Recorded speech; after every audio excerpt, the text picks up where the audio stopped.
say this. Gardner Minshew is the best backup in the NFL. I love Gardner.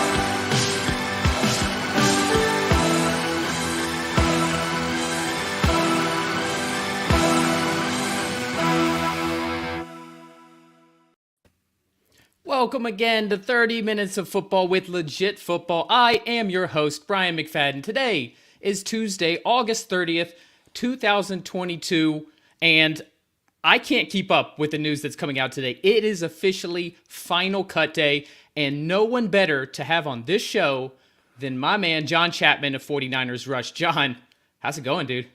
I'm doing great. A lot of other people, not so much, man. I put out on Twitter today. Today is the red wedding of the NFL. People just being killed off left and right. And so a lot of dreams crushed today, which is rough. But we're figuring out what the teams value most. We've got trades. And, man, people just being cut left and right. So it's been a crazy 12 hours for the 49ers and the rest of the NFL. And I think it's just going to get crazier. It's just getting started. I think it's something like 800 players will get cut total over the course of these 800. Like these are actual people. These are people with hopes and dreams that maybe a lot of them get another chance or they get picked up on a practice squad. And maybe some of them, this is their last shot and they have to kind of readjust their life. Man, the NFL, we love it, but it can be a cold business for sure. 100%. John, we are going to jump right into it. That's how we do it here. You know the format. We have not shared our questions with each other. There'll be some 49ers stuff. We have you on. That's going to be inevitable. But as the guest, you get to choose. Do you want to receive, go on offense, get that first question, or do you want to kick and ask the first question? Oh, man, I'm kicking. I always defer. Always defer. I Smart. want to double up those possessions in the second and third quarter. That's important to me. See, this is a man who has the right game plan in mind. So with that, 30 minutes of football with Legit Football starts now. So, John, as you chose to kick, first question comes from you. Okay, here we go. All right. Here's my question for you. And, man, I think we got to start here just because this trade just went down. Mm-hmm. The Eagles got a stud safety in Charlie Gardner-Johnson. And I'll tell you this, man. I feel like they absolutely fleeced the Saints. So my question to you is, who is the overall winner in this trade? And if you're not familiar with it, people that are watching, the Eagles get Charlie Gardner-Johnson and a 2025 seventh rounder. The Saints got a fifth in 2023 and a sixth in 2024. This is a starting level safety / slot player. Tell me the Eagles didn't just freaking take them to the woodshed here. Not just starting level, he's actually one of the most effective slot corners in the league. This is a quality starter, not just a guy that you can fill in on your 53 man. From what I understand, it had to do with contract negotiations with the Saints, and it was just one of those situations where the timing might have worked out in Gardner-Johnson's favor because the contract talks came to an impasse. They have to make their cuts. They have to get to 53. If they can get rid of a guy, maybe they had some rookies or younger players that they really liked who were right on. So it's almost like they settled. And they're like clearly, I think I'm with you. The Eagles got the better of this. And they just took what they could get so that they didn't have to worry about those contracts. The Saints have been known to have a lot of just stacked contracts and kind of kick the can down the curb. So maybe the can is coming back to them a little bit. One of my questions, I'm not going to ask now, has to do with this and how it affects the Eagles and the NFC East in general. I think it's, another thing that keeps coming out is, he's played mostly slot corner, but from what I'm hearing is he is going to be the starting safety. It's a contract year. He wants to get paid more. Slot corners don't make near as much as safeties do in the NFL. So it's going to be a little bit of a transition. And with cuts looming, Eagles released Jaquiski Tartt and another safety, promising young safety for this move. So he's going to be a safety, which the Eagles have had a bad safety play for almost a decade now. Howie Roseman. I really feel like he knocked this out of the park and really didn't give up much at all. I think the Eagles, they're continuing just to push all their chips in, and I think they're going to win the NFC East. I love this trade for them. And for the Saints, a team that continues to trade multiple first rounders to get ready for now, this just doesn't fit. It doesn't fit. You would have got a better compensation pick if you just let them walk next year. Right. So I don't understand this. Now, I know that he is a little bit of a difficult player on and off the field, and that Had some he has off the a field very issues. strong Had some persona. practice issues. I think, what was it? Michael Thomas he got in a fight with at one point. We talk about practice?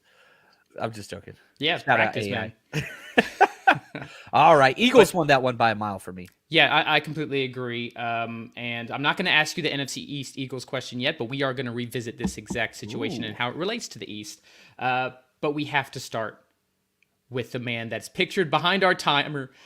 Who better than to have John Chapman on with the whole Jimmy G? You and I have speculated on this show, on your show. I cannot count how many episodes or how many times we brought up the Jimmy Garoppolo situation. You thought, Cleveland made the most sense. There were talks that he would get cut and end up on Seattle. But at the end of the day, he restructures his contract. He's still a 49er, bringing it back. I have to ask you, what does this mean for San Francisco? What do you think the reasoning behind this? And then what does it mean for Trey Lance? So, okay, first off, I have this as a huge positive for the 49ers. And I know there's a lot of media personalities that are spinning this as a negative for Trey Lance. I don't see it as such at all. So much so, he took a $17 million pay cut, Jimmy Garoppolo did. He's making less than Trey Lance is this year. That was a major point in the negotiation. You have to be paid less than Trey Lance. That's it. This is Trey Lance's team. Jimmy Garoppolo was not brought in to take away, to look over his shoulder or to be breathing on his neck as people are putting out there. That's just total BS. Literally, they didn't even give Jimmy Garoppolo a playbook. They did little practice with the team. This is more of an indictment against Nate Sudfeld, who would have been the backup quarterback for the 49ers, than it is Trey Lance. Trey Lance didn't throw one interception in preseason. And so, was he great? No.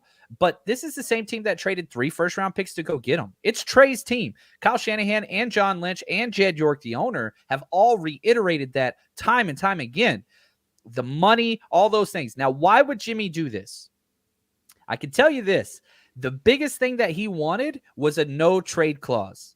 It was coming down to the wire, and Jimmy was about to get sent to the freaking Giants or the Texans or a team like that, and he did not want to do that. This is about Jimmy basically hitting free agency and choosing his destiny because, again, the 2 things that Jimmy negotiated for, no tag, you can't be franchise tag and traded. He gets to decide where he wants to go, and he has a no-trade clause. Now, he can waive that, and he said he would if it was a good fit. But this is awesome. This is a win-win-win. Now the 49ers are secured from injury at the quarterback position because if Trey does go down, Jimmy Garoppolo steps in, and it's all good. I'm so pumped about this. Very, very happy for this. And the 49ers get back a whole bunch of cap space. They're now 5th in the NFL in cap space. Yeah, 100% agree that it's great for the Niners. My question, I'm going to double on this question with regards to Jimmy G. Do you think this came about because there were no trade partners? Now, we don't know. There's no way for us to know exactly what's talked about behind closed doors, but the reports I'm seeing is that there was no serious interest and there were no serious suitors. So it was like Jimmy didn't have any other choice. The Niners didn't just want to cut him. So it's almost like he was forced into this negotiation. Your quick thoughts on that? Yeah, and again, if he was cut, 1, that's bad image, right? Nobody wants this guy. 2, who's going to want to pick him up? The Seattle Seahawks? You think you want to go spend your year with the Seattle Seahawks heading into free agency? This way, it just literally preserves his kind of persona, his view, his value, that he's going to be able to sign a deal. My guess is next year he signs like a 2-year, $24 million contract, $12 million a piece. 49ers get a comp pick. And if an injury does happen in the middle of the season, let's say some prominent quarterback goes down, guess what? Now it's easy to trade Jimmy Garoppolo because his salary is so easy to manipulate. It's not anything that's oppressive like that $25 million number we were hearing about. And I'm wondering if that's one of the reasons we didn't see the interest is because his salary number was so high and the Niners didn't really want to eat that. Yep. All right, next question comes from you. All right, so here we go. Let's go week 1. I'm so excited about week 1. Can't wait. Football's here and all those things. My question to you is, what is the best revenge game? There's 3 such games where you have quarterbacks going back to their old team, and I'm so excited about it. You've got the Browns versus Panthers and the whole Baker Mayfield, Deshaun Watson, blah, blah, blah. You've got the Ravens versus the Jets, which we didn't think was going to be a real thing, but Joe Flacco going back back. And then you've got the Broncos versus Seahawks and Russell Wilson. So my question to you is, which one of these revenge games are you most excited about? And are you going to watch out of all the other ones? So two different questions. One, I'm most excited about Denver Seattle, not because I think that is the biggest revenge narrative, because I actually don't think it's that much of a revenge narrative. This is a quarterback who wanted out. Seattle granted his wish, got an amazing compensation in return. I'm just excited because I want to see what that Broncos team looks like. I want to see with Nathaniel Hackett as the new head coach. I want to see what this team, who I've been very high on, minus the quarterback position for a number of years now has a Hall of Fame caliber quarterback. I just want to see what that looks like. But as far as the narrative itself, it has to be Baker. Like, far and away. This is a guy, Russ wanted out and they granted it. Baker was completely crapped on by the Browns organization. They could not have handled that any worse. It won't be Deshaun. It'll be Jacoby Brissett that he's facing.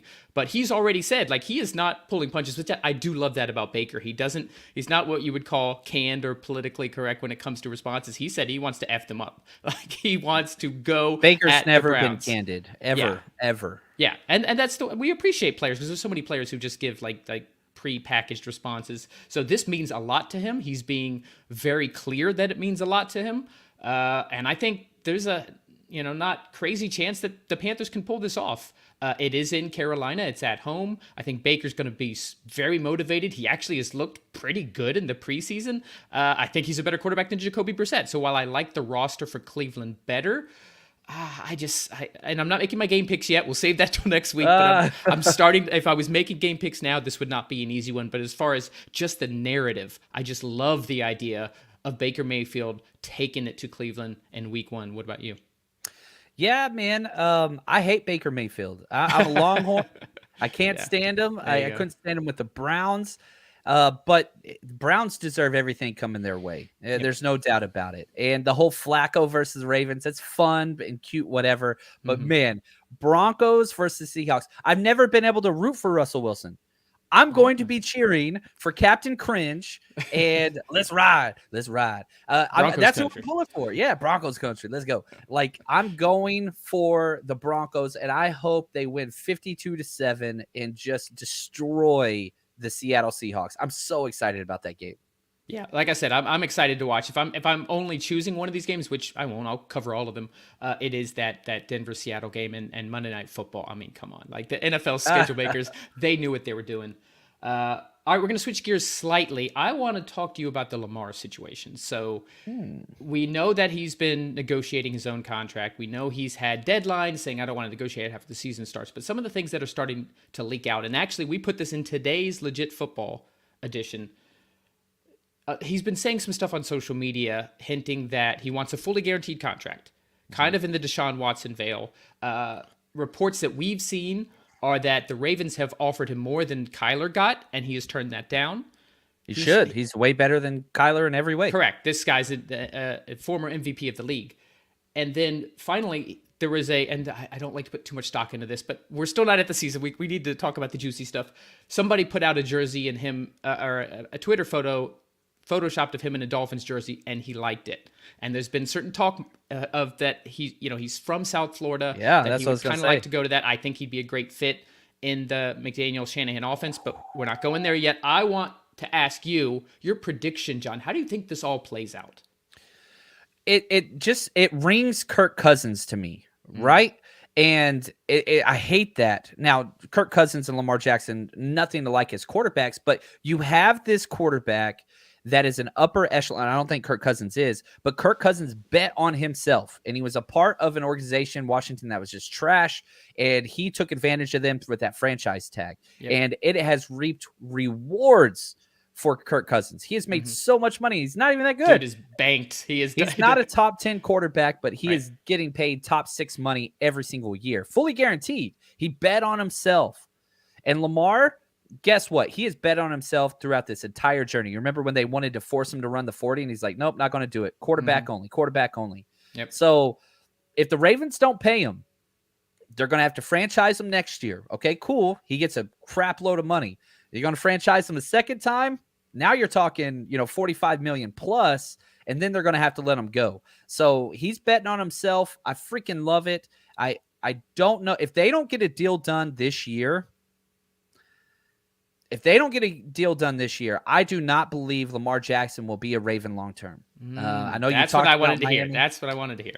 It's now or never because he's got a chip on his shoulder. You remember the game ball whenever he had the perfect passer rating and they gave him the game ball in the locker room. And what did he do with it?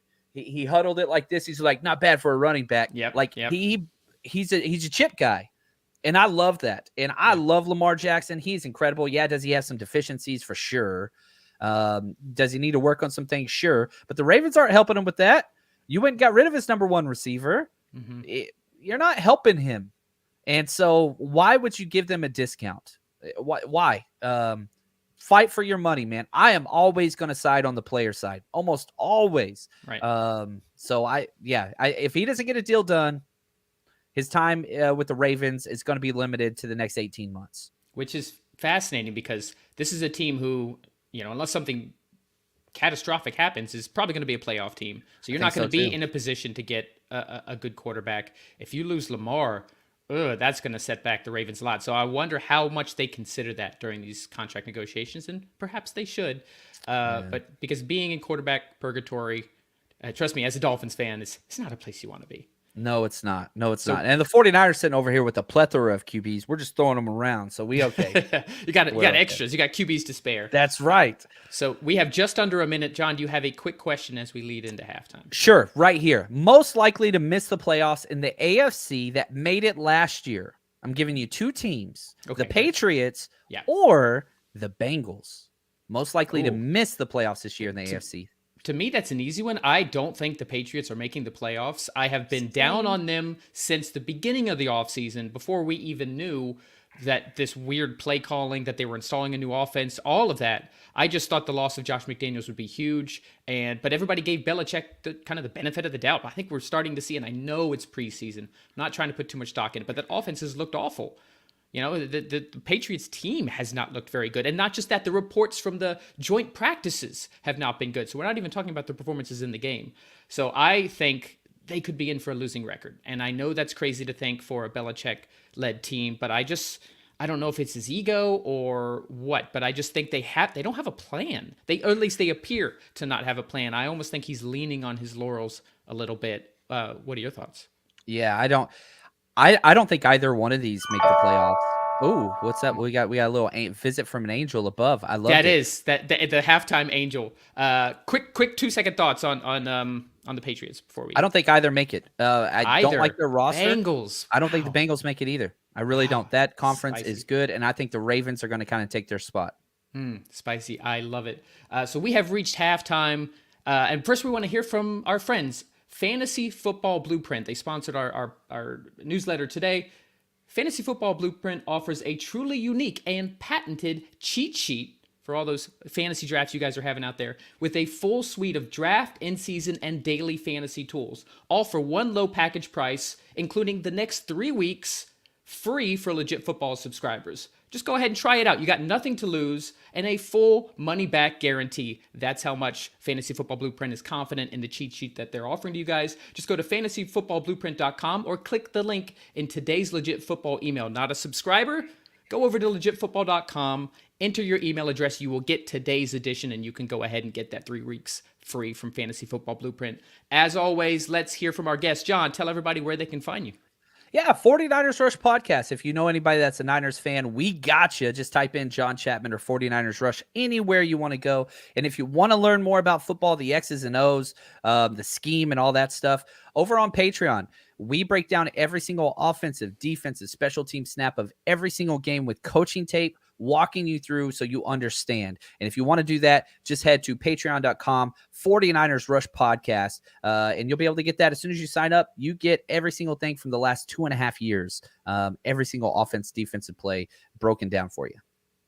Awesome. And as a weekly guest, I can tell you the quality of 49ers Rush. And as a guy who sat across from him for the first 49ers preseason game at a bar with all sorts of fun fantasy football stuff going on, and this guy's got like 4 pages of notes. So yeah, it's a problem. If you love Niners stuff, if you love game film, if you're a football junkie, check out 49ers Rush. All right, John, my team is ready. You ready to go into the second half here? Let's do it, man. Let's roll. Fantastic. So I am gonna revisit that NFC East question that we talked about earlier. As you mentioned, the Eagles just traded for Chauncey Gardner-Johnson. You mentioned Howie Roseman in general. I think the Eagles have had maybe one of the best off seasons as far as just adding to that team on the offensive and defensive side of the ball, from the draft to free agency to some of these trades. And on the other side of it, Dallas has been doing the complete opposite thing. So they lost Tyron Smith until at least December, who is an all-pro quality left tackle when he's healthy. They lost a number of other players along the offensive line. Obviously, Amari Cooper's gone. Cedric Wilson's gone. Randy Gregory is gone, even from that pass rush. Who will win the NFC East? And do the Cowboys still make the playoffs? So, two-part question here. Oh, I had a very similar question. Look at us doubling up. We're mind melding here, dude. I think that the Cowboys have had the biggest drop-off in talent of any playoff team. Any playoff team. They have completely botched this offseason. They have one of the worst trades in the history of the NFL, and getting rid of Amari Cooper for a 5th-round pick for nothing in this wide receiver market. And then you get wide receivers injured, and now they have nothing. Now, I do think Michael Gallup comes back sooner than most people thought, which is great news. But they have lost 3 starting offensive linemen, 3 from last year. Yep. I just don't understand it. You can say Zeke's name and show pictures of him in his cutoff shirt as much as you want. That Ewok ain't taking you to the playoffs this year. It's just not happening. So I think the Eagles are going to run away with this division. Again, the NFC East continues to always be one of the worst divisions in football. And with the Giants, oh my God, they look awful. Washington, really, you're going to stake claim with Carson Wentz. Eagles are going to walk away with this division. How many years in a row have we had a new division winner? I think 17 or 18. Yeah, there we go. It's a lot. So that's going to continue. Dallas, I think, has almost no shot. Yeah, so I completely agree about the Eagles, and you may have answered this just now, but do you think the Cowboys make the playoffs? No, I do not. Wild card? No, I bet pretty big, actually, that they will not. Nice. So I initially, when I did my predictions, actually on your show, I feel like it was like 6 months ago at this point, I did have the Cowboys as a wild card, but I'm going to revisit that.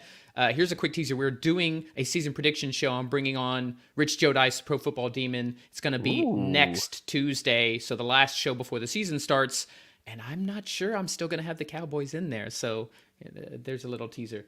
But yeah, I'm with you. Eagles up, Cowboys down.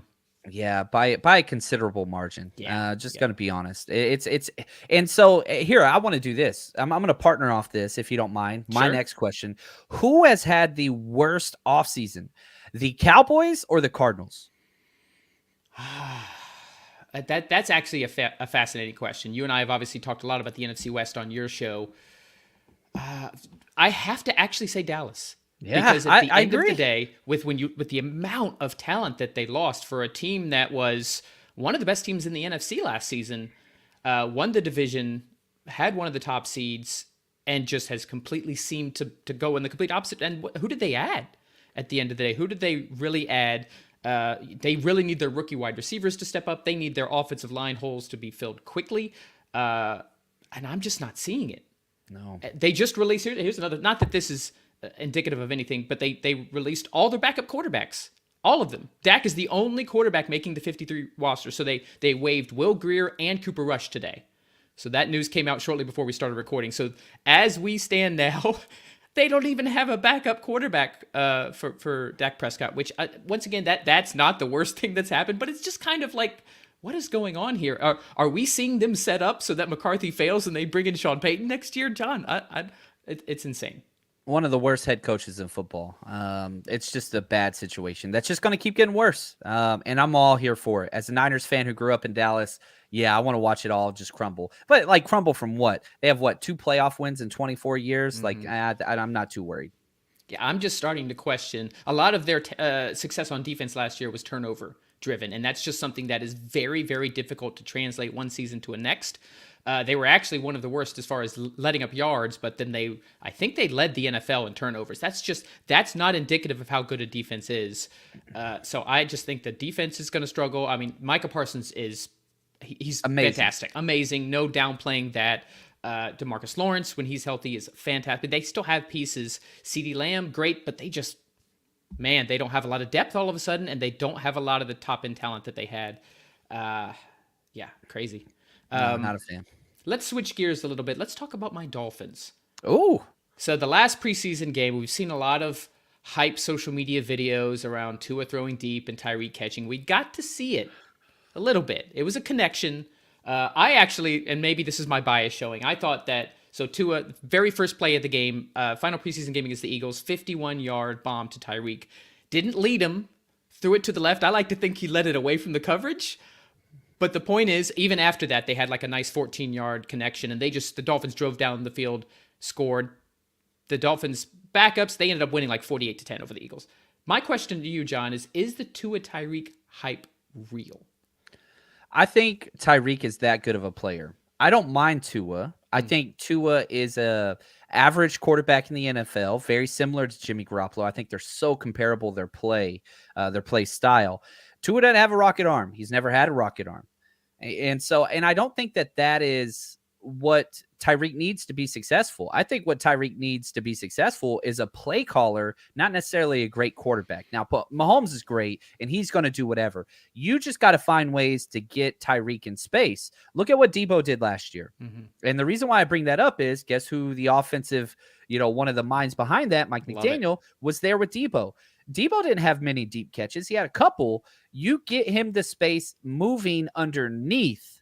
That is where Tyreek can be special. So if you think that Tyreek's usage or production is dependent upon deep balls, think again. It's play calling. And I think that can work very, very well with Mike McDaniel there.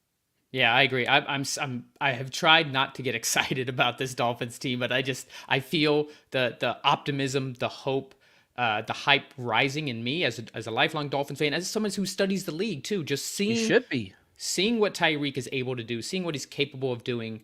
And I completely agree with you. I'm more confident in the offense that they're building as opposed to, Tua is amazing. I think Tua is a distributor, a point guard, if you will. And he's got the weapons now and a much improved offensive line with one of those offensive line pieces from Dallas and Connor Williams. So if he can get schemed up, if you can get Tyreek in space, Tua is known for his accuracy. He doesn't have to have a rocket arm. So yeah, I'm with you there. Jimmy G doesn't have a rocket arm, and Deebo had a historic season last year. Just 1,770 total yards. I mean, it's not that big a deal. No big deal. Yeah, I can do that. All right, here's my question to you, and I like to ask this question all the time to different people. Who is, in your opinion, an underrated starting QB in the NFL? Somebody that stands out as just, does not get what he deserves. Derek Carr is instantly the first name that comes to me, and I think we're going to see it this year. Last year, I think the first 3 or 4 games, he had like over 350 yards passing in each of those games. Like the Raiders offense was actually lighting it up, and then they kind of pared it back a little bit. But here's a team that is going to be pass heavy. You got Josh McDaniels, huge upgrade in the play calling coming in. Oh, and by the way, they added one of the best wide receivers in the NFL who just happened to have gone to college with Derek Carr, and they've already got that pre-established chemistry. Throw that into the fact that I'm not confident on their defense, and the fact that they're playing in the toughest division and the toughest conference. It's just they're going to have to pass the ball. So I'm high on Derek Carr. I've always been high on Derek Carr. He's not an elite carrier team quarterback, but he's a guy that with the right pieces around him, he can be a top 8 quarterback. He's proven it. Everybody...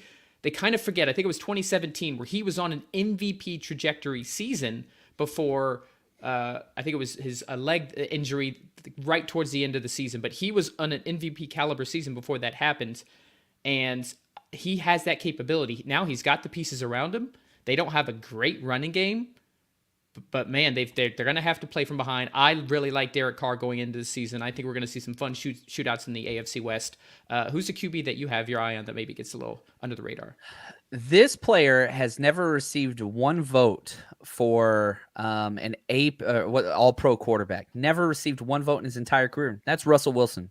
I don't understand how that's a possibility.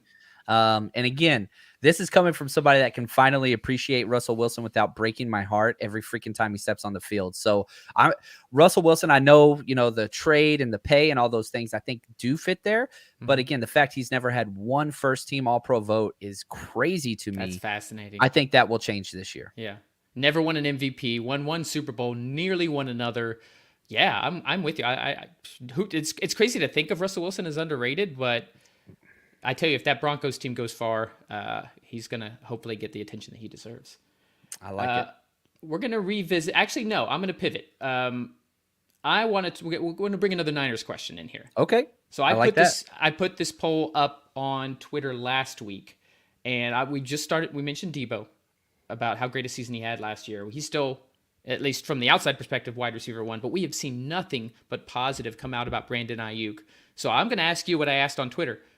Who ends up as the wide receiver one at the end of the season as far as production? Is it Brandon Aiyuk or is it Deebo Samuel for the San Francisco 49ers?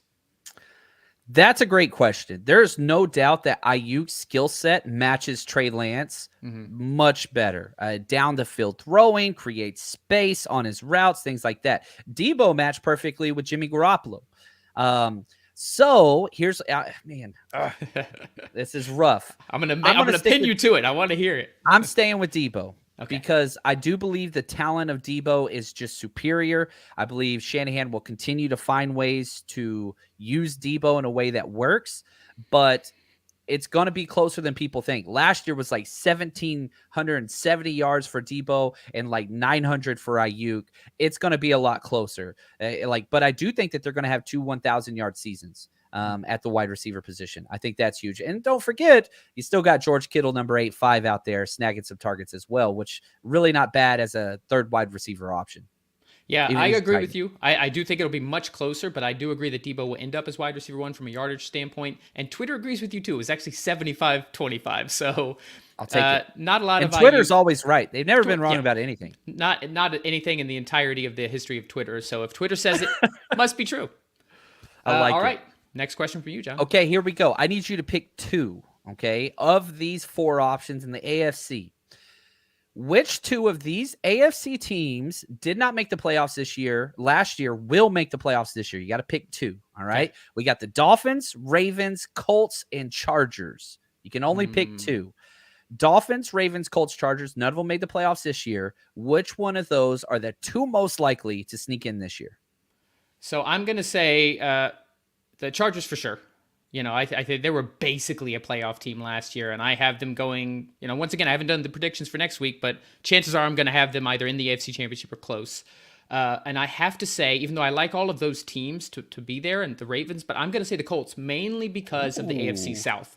I think the Titans may be one of those other teams, not quite on the level of Dallas, but as far as regression, you know, losing A.J. Brown, not really adding a lot of pieces. Treylon Burks is supposed to be that replacement. Hasn't had a whole lot of positive things come out in the preseason and training camp. And I just really like the fact that I loved this Colts team last year. I had them winning that division, and had Carson Wentz not completely crumbled the thing, they would have gone in and at least got a wild card spot. And then what do? You add a future Hall of Famer, former MVP, Matt Ryan at quarterback. You add a lot of other great pieces. Alec Pierce looks like he's already going to be a starter as a wide receiver.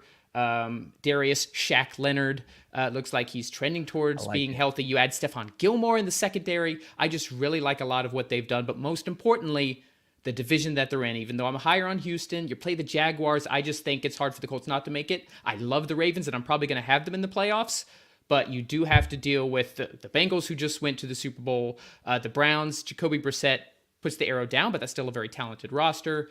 So I love the question, sticking with Chargers and Colts. I think that there's a possibility all four of those teams find their way in.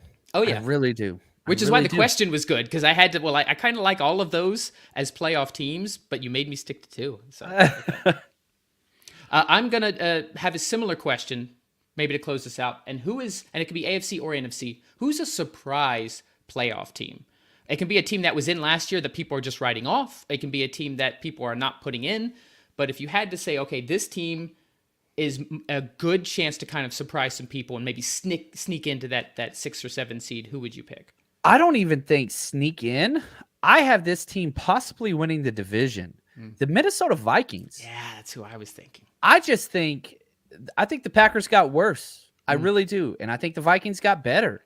And I really could see this being like the career year of Kirk Cousins, which isn't saying much. I know statistically he puts up good numbers, but like he has never done well in prime time and in important games. He just lays eggs. I don't know. I believe in O'Connell. I like the coaching staff. I could see the Vikings taking a huge jump and kind of being a scary team during the regular season. Now, once they get in the playoffs, they're not going to win a game, but I could see them possibly winning the division. Yeah, I'm with you, especially as a surprise playoff team. That would have been my choice as well. So once again, we're mind melded, John. I think we've done too many shows together at this point. But yeah, I just like the Vikings in general. And then you add Kevin O'Connell in that McVay offense. Spicy. Perfect timing, right at the buzzer. Post-game press conference, John. How'd your team perform? I think this was a blast, man. I love the concept, love the show, love the energy you bring in, the knowledge, of course. You know, all the emails I get about you are always like, man, I like that Brian guy. He seems really cool and knows what he's talking about. So I want to say thanks for just having me on. I love this and excited to see where this leads. Well, John, as always, it's a pleasure. I could just talk to you, and I have just talked football with you off air, so we're going to keep doing that. We'll get you back on during the show. Make sure to check out 49ers Rush. I don't care if you're not a 49ers fan. This guy just creates amazing content. You can check it out on YouTube. You can subscribe to the podcast. Go to his Patreon. Some really, really in-depth film breakdown. Guys, thank you as always for watching and listening. We will have our next show on Friday will be a Q&A. We're going to take questions from the audience rather than having our own questions prepped. So it'll be Rich Jodice, Pro Football Demon.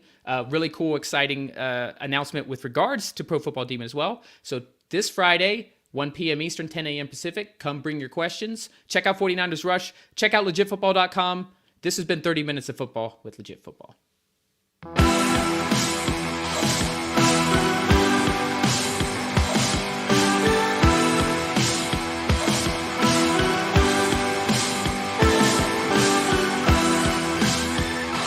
That's spicy.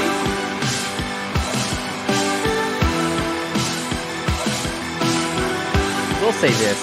Gardner Minshew is the best backup in the NFL. I love Gardner.